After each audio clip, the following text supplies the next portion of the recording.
Alrighty.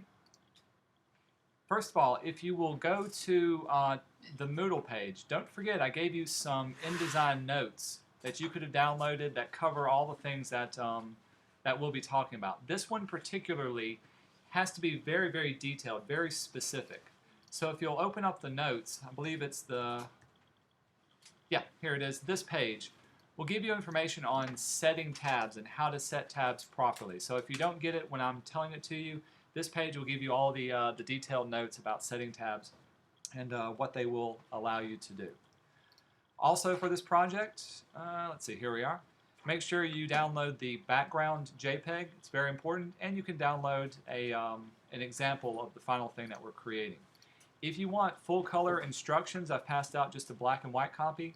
These are what the instructions look like. It'll show you exactly what colors that I'm looking for and how everything should be placed in each little different section. I will make you aware of one thing. Here's the example that's saved as a PDF. If you look at the very bottom, notice that this area right here, for whatever reason, I don't know why, I've done it on multiple computers, this area will mess up. If it happens to yours, totally fine. I understand because it's happening to mine as well. It shouldn't look like this. When you set it on yours, it should look like the left-hand side. And for whatever reason, it's just messing up for that one. All cool? For these instructions, they're a little bit different. I do want to make you aware. Notice the little text boxes off to the side and what they're pointing to. Remember, when you make text in InDesign, you have to make a text box. And so each one of these is inside of its own little text box, and I'm showing you how to format it. So for instance, I want this box to be blue with the rounded corners. You see what font I'm using, Optima, and what size it should be to fit inside of here as well. So pay very close attention to the formatting of each text box so you know it'll fit inside the area that you have.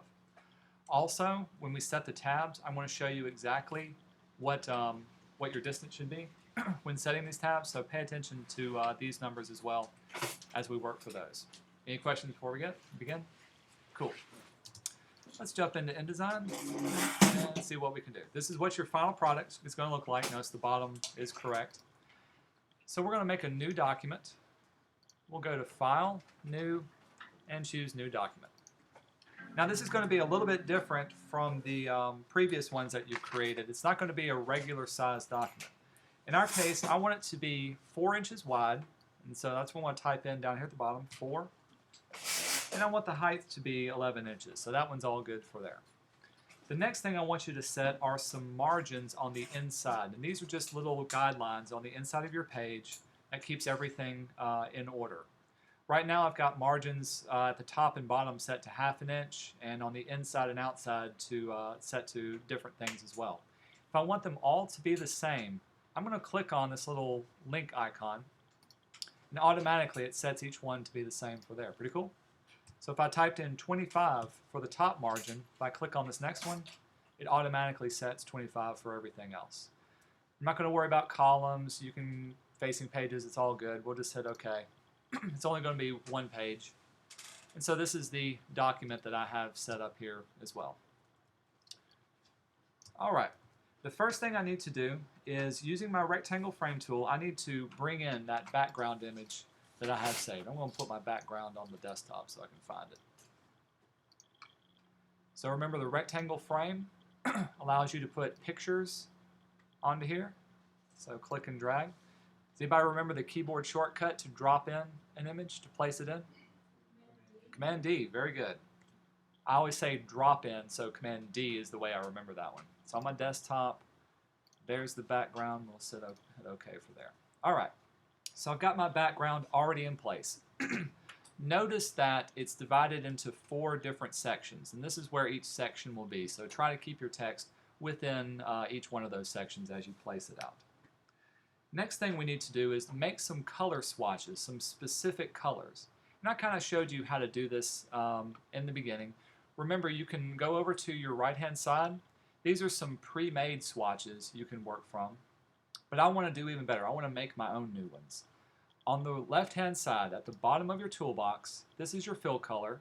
Double-click it, and this will bring up your color picker.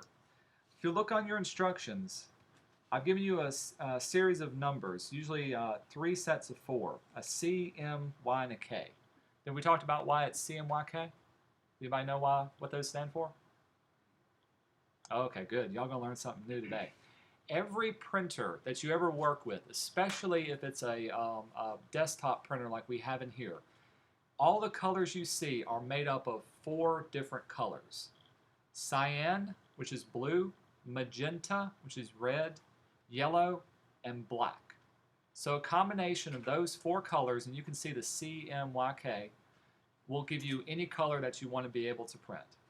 So if you look at the values that I have here, C, M, Y, K, you're going to type that in on this side. So a cyan of 100, a magenta of 90, a yellow of 10, and a black of 0.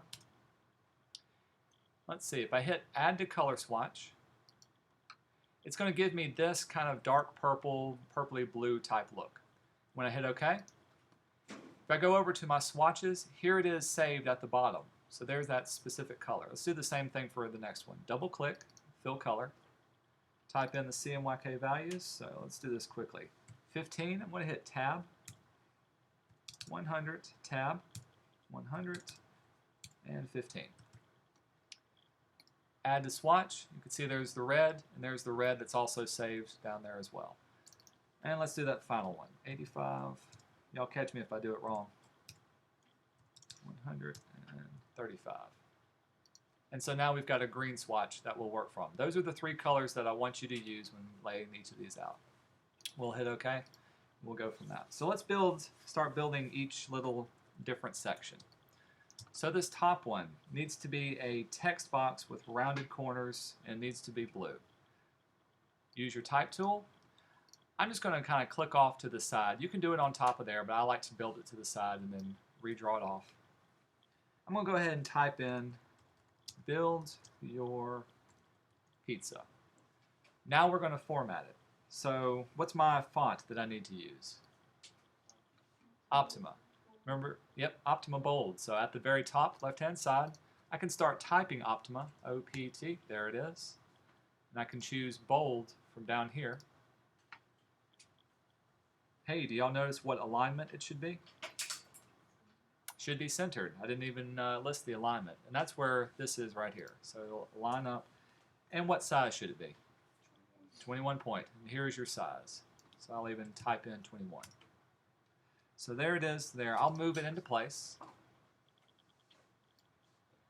And where should I look if I wanted to change the corners of my box? There you go, right here? Yeah, very good. Right up here at the top. Right now it's set to just none or regular, and we want it rounded. And that's good for there. I'm also going to change the fill color of it. I can change it up here. Right now it's set to none. If I scroll down, there's my blue. That should be there. Also, I need to change the color of my text. Notice that when I highlight my text, the text color up here also changes up as well. Since it's black, we'll change it back to purple. And I'm going to squeeze this in, take up just about that much space. All good, very simple. I'm going to give you an even better tip to help you go faster. Notice that each one of the little headings for each section is going to be formatted exactly the same. All you're changing is the type and the color of it. So I'm going to make a copy of this one. You can go to Edit and Copy, and then you can also paste it again, and then place one under each section. If you want to make a quick copy, did I tell y'all what that is? Command C, very good. Command C, what's the Command V to paste it? I'll even do you one better. If you want to make an even quicker copy of this, hold down your Option key. I've got my selection tool, Option key.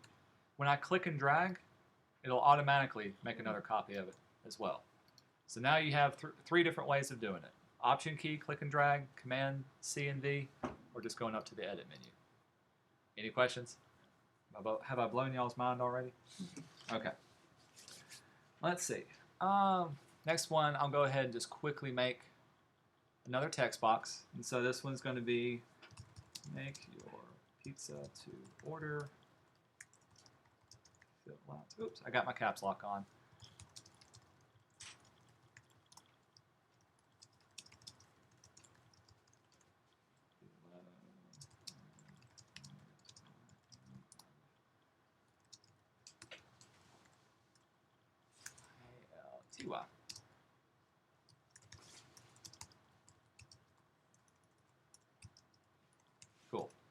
So what font should I have?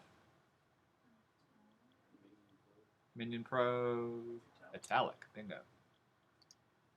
Size is going to be 9 point. Now my leading. What is my leading? Bingo. Space in between each individual line. Right now it's set to 10.8. I'm just going to choose 10. Now I've got my alignment to be center as well. Also, if you have a color copy of it, I'm setting all my text inside this area to be blue.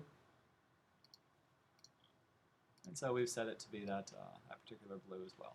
I'm going to bring it up. Remember, if you go too far, it's going to crop off your text and you're going to get a red plus sign on the side. Bring it down to be there. All right, now let's get into actually setting some tabs and making text for each individual one. I'm going to make another text box. Y'all bear with me real quick. And all I'm going to do is type out the text as I see it. So I'm going to type out size. Anytime you see a major space, I'm not just going to hit spacebar. I'm going to hit the tab key. So size, tab, bread, tab, sauce. See what I did there? There's a space. Even though it's going to be off for now, don't worry about it. I'm going to hit the return key. Notice how the next line starts off with a space. So I need to hit tab first. So tab. How do you type the little box there? Bullet point? I'll show you how. That is a special character. To type out a special character, you may want to take a note on this one. Go to Type, down to Insert Special Character, and you can choose between the symbols. Let's see. Don't want those. Where is my... Oh, usually there's a...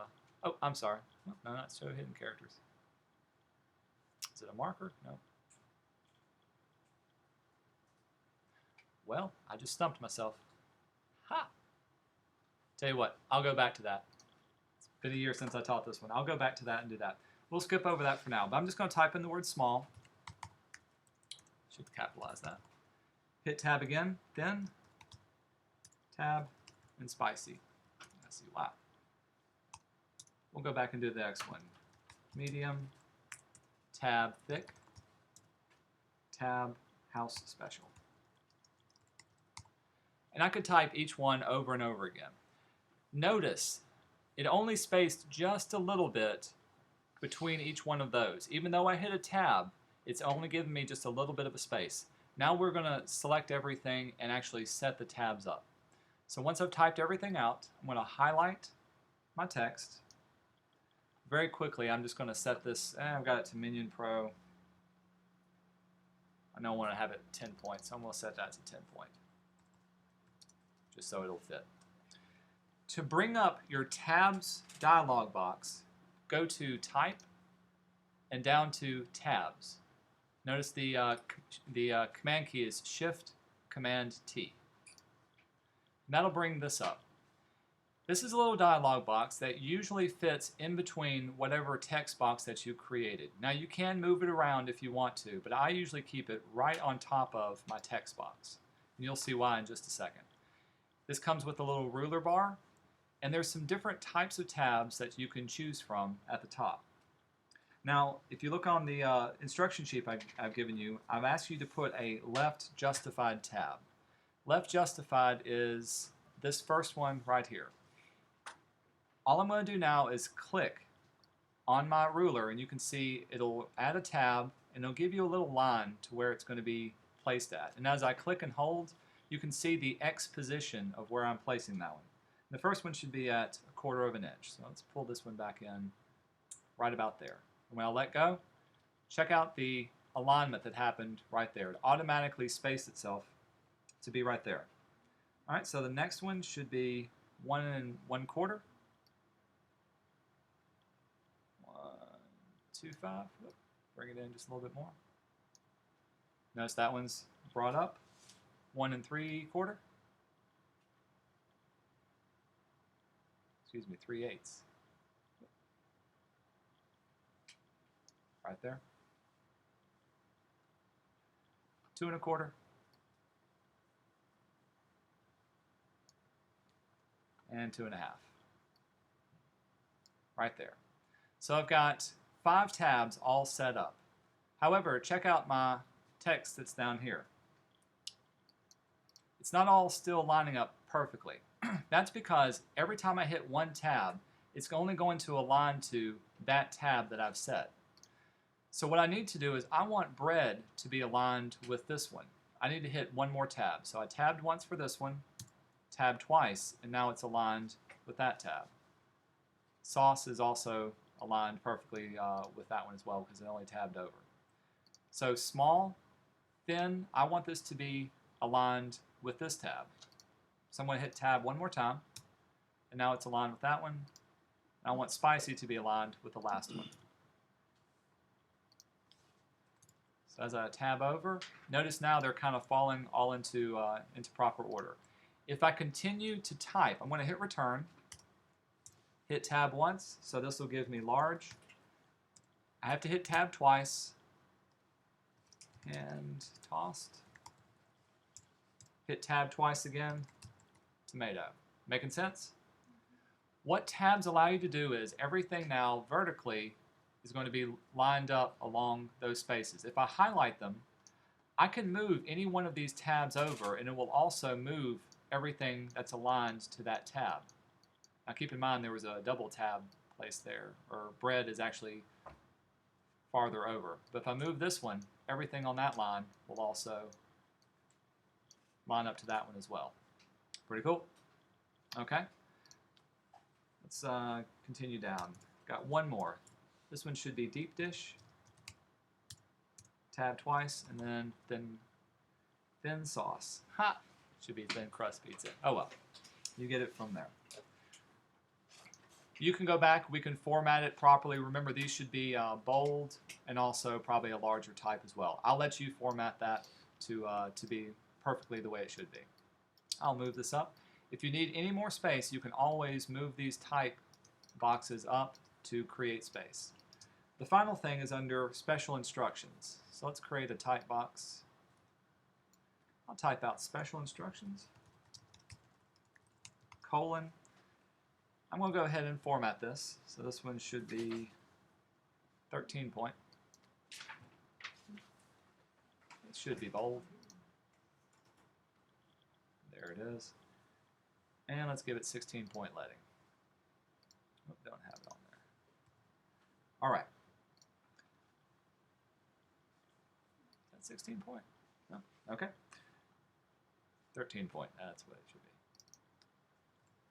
16 point leading. Perfect. Didn't get the S on there. Here's the next fun thing to do. How many of y'all have ever had to type out multiple lines, and what you've done is you've hit the underscore, and you've done something like this? I'm going to show you the professional way of doing this. We're going to do it all with a tab. This is a special tab. Well, this is going to be a tab that's right justified.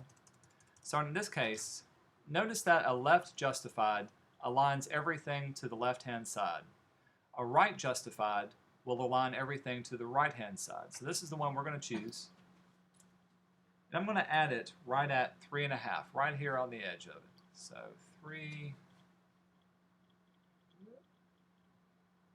And if it doesn't go over far enough, you can always type in specifically what you want. 3.5. When I hit return, there it is from there. The next thing I want to add is what's called a leader. A leader is a character that will repeat itself all the way to the end of this tab. In our case, we want it to be an underscore. So shift, and an underscore is next to the 0, underscore.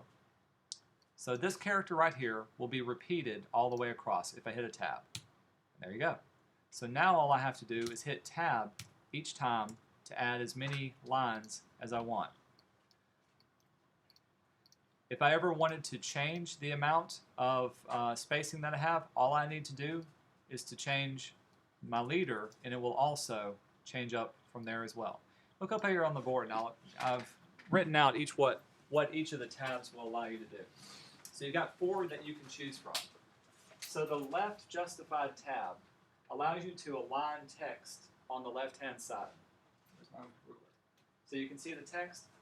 Wherever I've set the tab, everything from there will align down the left-hand side. Center justified will align everything centered from the center point of the tab that you created,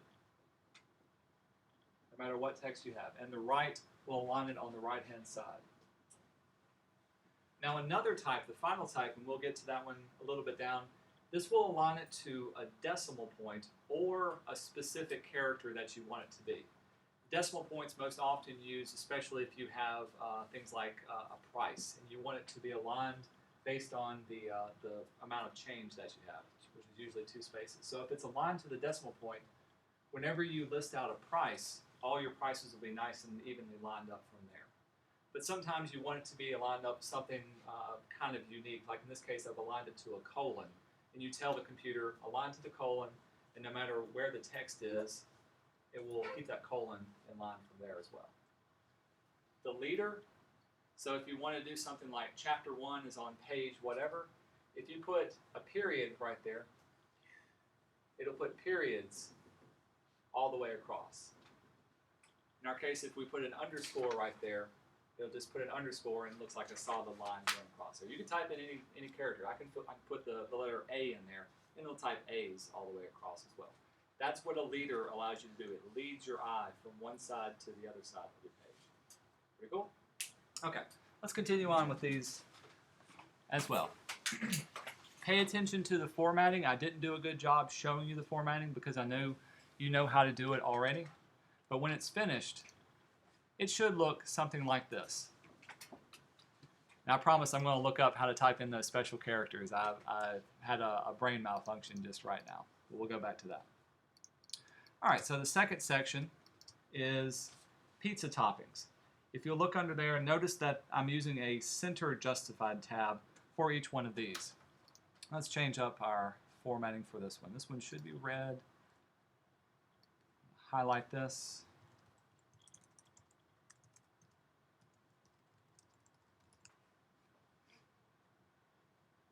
And give it one big text box to work from. Go ahead, I can either type out my pizza toppings or I can go ahead and set up my tabs. I'm going to set my tabs up first. So I'm going to choose a center tab, which is this one right here. First one should be at 0.625. I can click right here and either drag it or I can type it in. 625. Hit return and it automatically jumps to it. So let's do another one. Got this one selected. 1.75, hit return, and the final one, 2.8.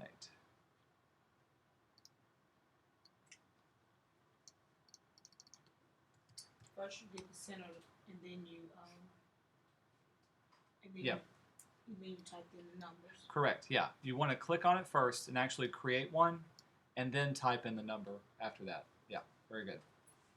If you accidentally add one that you don't want, to delete a tab, simply click on it and drag it off, and it will delete itself from there.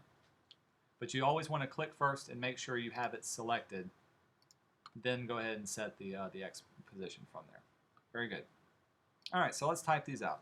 So I'm going to hit Tab, green peppers. Wow. Tab. Got caps lock. Tab, onions, tab. And notice how it's all center aligned with this as well. Hit return again, tab. It's going to center up with this one. Tab, tab, bacon. So on and so forth. Any questions on setting the center tabs? I don't want to bore you and let you watch all of this. Let's see. The one at the very bottom. Let's do the leaders for each one of the pasta types. So I'm going to very quickly make a tab, and I'm only going to do the different types of pasta. So bring up my tabs box again. We'll need to set a center justified tab. Oh, I'm sorry, aligned to decimal points. So these are going to be aligned to the price that I have. Aligned to decimal is at the very end. click once. So I've set one up, and we'll type it in at 1.5. Hit return. So there's that one there. Do another one at 2 3/8. 2.375. And the final one at 3.5 quarter. 2.5. Typed it in the X position. I'm going to hit return. Now when I start typing, so mushroom, better give it the right size, else it's not going to work out. 11 point. Mushroom, hit tab. 6.99. Hit tab again. $8.99. The final one is $9.50. When I hit return, type the next one. Bread eggplant.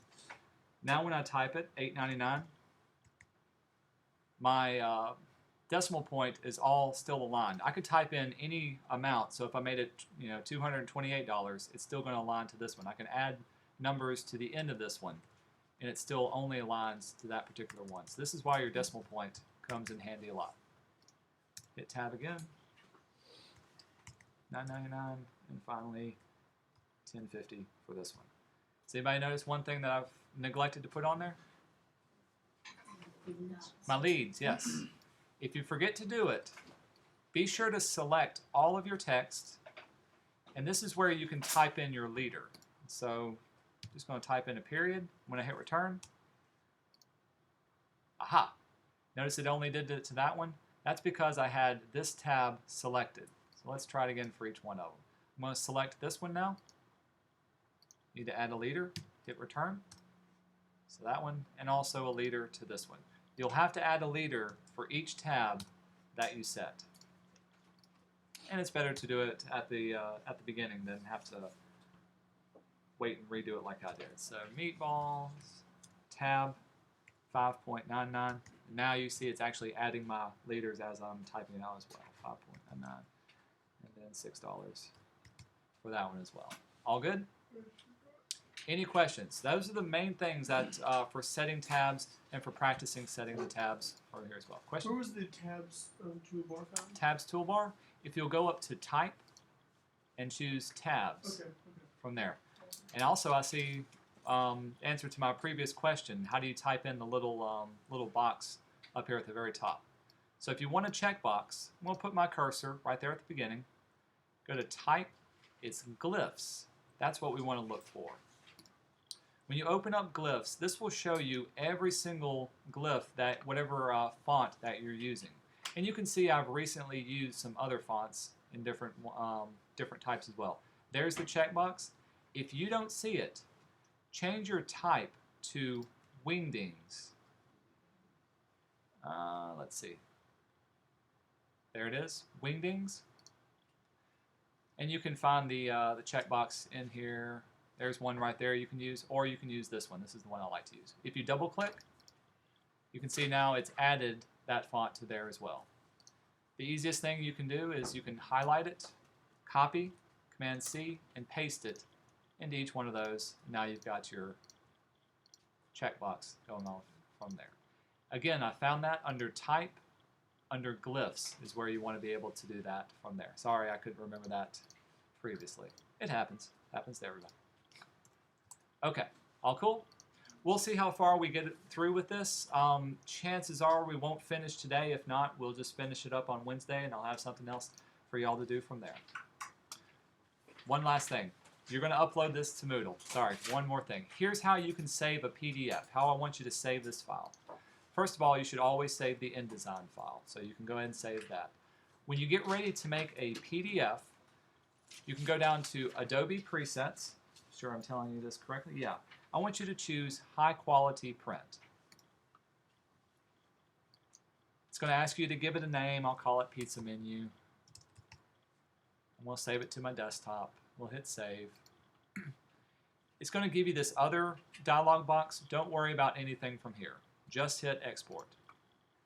Once it's exported, you can look on, here's our, on your desktop, and here's the one that I just created. You're going to upload this to Moodle by going to the Moodle page, Let me turn on student mode so I can see exactly what I'm seeing. There it is. Here's the finished meats pizza menu. And you're going to add a submission. And if it decides to load, there you go. You can drag and drop this into there and hit Save Changes, and that's how you'll turn in your work to me if you're going to use Moodle from there. So very simple. To save the PDF, File, Presets, choose High Quality Print, and then go from there. All right, I'm going to turn your computers back over to you and let y'all get started for today.